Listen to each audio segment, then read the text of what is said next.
Hello guys, welcome back to my channel. Subscribe my channel. CA Hub. I'll be coming up with more interesting videos for the upcoming examination. Also guys, I have recently created a Telegram channel. The name is CA Hub 12. Also I'll be attaching the link of the Telegram channel in the description of this video. Please join my Telegram channel. Also there I will be updating some important topics as well as the image of this video will be uploaded there so that it will be useful for you even for your own analysis also. Now let's see a video about a CA Inter DT paper pattern and analysis from May 24 attempt to May 25 attempt. So now let's see a May 24 attempt. In first question of May 24, PGBP mixed question, that is for 15 marks, and residence for that is a second question 2A residence for 5 marks, 2B TDS for 5 marks, 3A and 3B IFOS plus PGBP for 5 marks, and 3B capital gains for 5 marks, 4A 4B set off for 5 marks, and 4B return for 5 marks. If you see, this is what they have asked in the May 24 examination. Also, if we see that in September 24 examinations, they have asked, if you observe that in the very first question of this, all the question paper, there will be a total income based kind of question, which is asked for 15 marks question. Also, it is a mandatory question. That is a mandatorily you have to attend this question.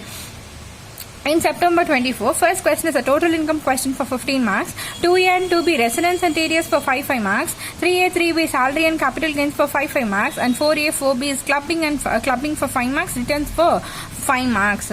And January 2025 attempt, first question total income for 15 marks, 2A 2B capital gains TDS for 5 marks, 3A 3B PGBP IFOS for 5 marks, and 4A 4B set off question as well as returns chapter is for 5 marks. If you even observe for the May 25 examination, in the first question of PGBP for 15 marks, 2A residence for 6 marks, and 2B TDS for 4 marks, 3A salary plus house property for 6 marks, and 3B this is a question either this is a taxable or not, like that kind of question has been asked for 4 marks, and 4A 4B set off and written for 6 marks and 4 marks. Okay.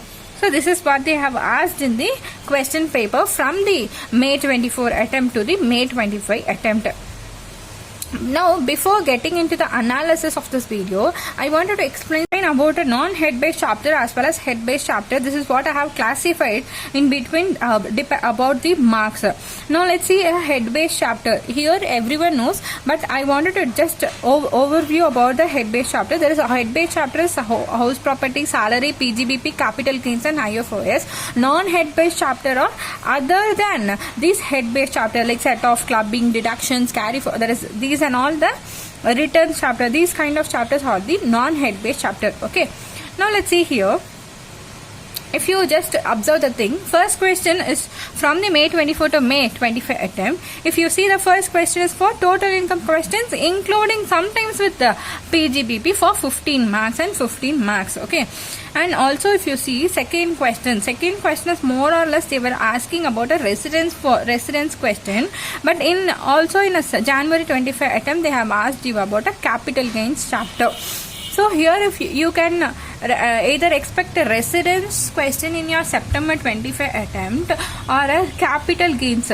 Why here I am specifically writing about a capital gains is, here in the examination, that is in a May 25 examination, there were many amendments in the capital gain chapter, but they haven't asked any that much amendments from the capital gain chapter. So that is very important for the September 25 attempt. Maybe there were chances to ask in this 2A question of your September 25. So residence of capital gains or some other rate based also can be expected. I was not that much sure. I was also tell you it was a 70 to 80% of the prediction only. Okay, so second question 2A, we can expect either residence or capital gain chapter. And one more thing, 2B is TDS for 5 marks, TDS for 5 marks, TDS for 5 marks, and TDS for 4 marks. Here more or less more than or equal to 4 marks can be expected in the September 25 examination. Okay, so we can expect 2B as a TDS.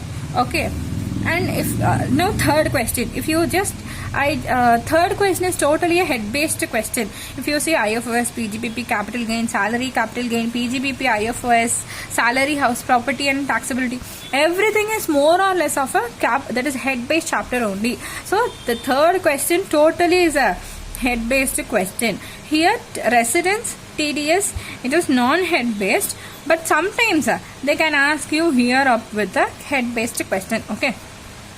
Now let's see a fourth question. Fourth question is a set off. Here it is a clubbing. Here is a set off. Here it is a set off. And there is a probability of getting set off, that is clubbing, or even deductions in your September 25 attempt. Okay. So we can expect questions from deduction chapter, set off and clubbing for this 4A of your question paper. In 4B is always a written chapter for 5 marks, 5 marks, 5 marks and 4 marks. So here also written chapter for more than or equal to 4 marks is expected for the question paper of your September 25 attempt. By looking at this, you have just calculated that in the May 24 attempt, non-head based chapters question is out for 20 marks and head based question is that is here 5 marks, that is 10 marks, and 15 marks is the first question of your May 24 examination. And also September 24 attempt, it is a non-head based chapter is here is 5 marks, 5 marks, 20 marks and 10 marks from your head based chapter, and 15 marks is your total income question. Also in January 25 attempt, here you got 15 marks from the non-head based chapter, that is 5 marks, 5 marks and here 5 marks, that is totally for 15 marks, and 15 marks from the head based chapter, that is this both of the question, also this question put together they have asked 15 marks from the head based chapter, 15 marks from the non-head based chapter and 15 marks for the first question.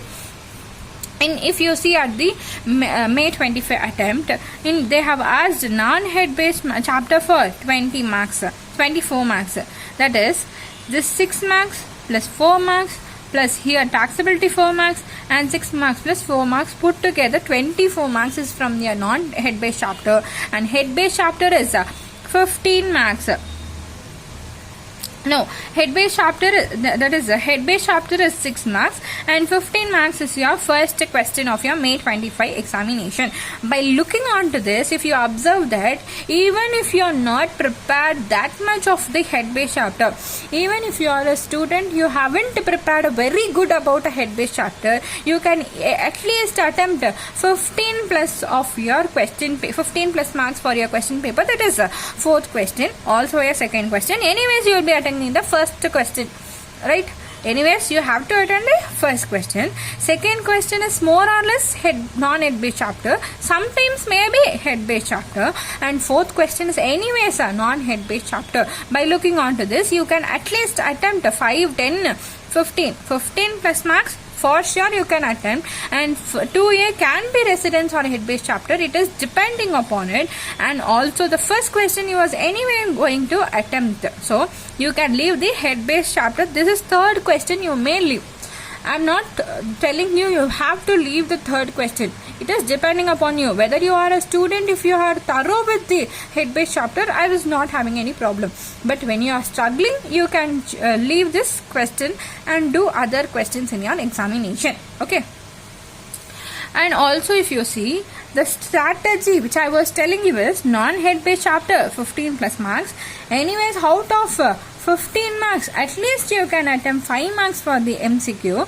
And question number 1, anyways you will be attending. Here you might be knowing half of the question, you might be knowing full of the question. I was just taking a random 5 plus marks. Okay, 5 plus marks.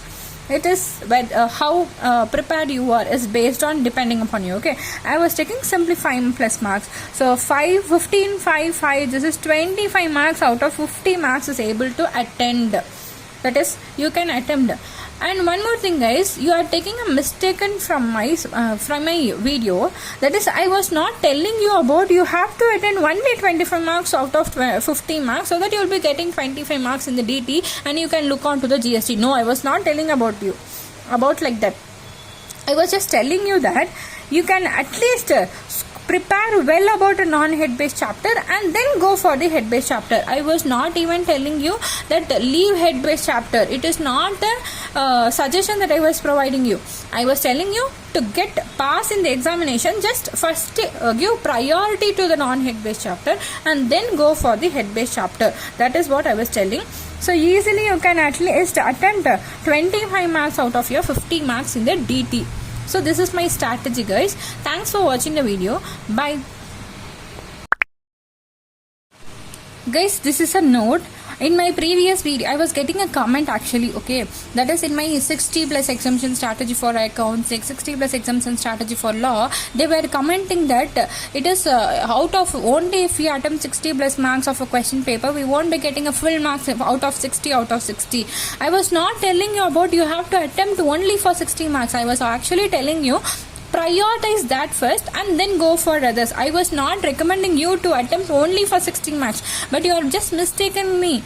I was not telling about it, okay. I was just telling about it is an aim for 60 marks so that it will be easier for you to at least get pass of the examination, right? I was just telling you only first prioritize to get attempting the question paper for 60 marks and then go for the other chapters revision. I was not at all telling you to attempt only for 60 marks. So this is a note, guys. Just don't mistaken me. This is just a note I wanted to inform you. Okay, thanks.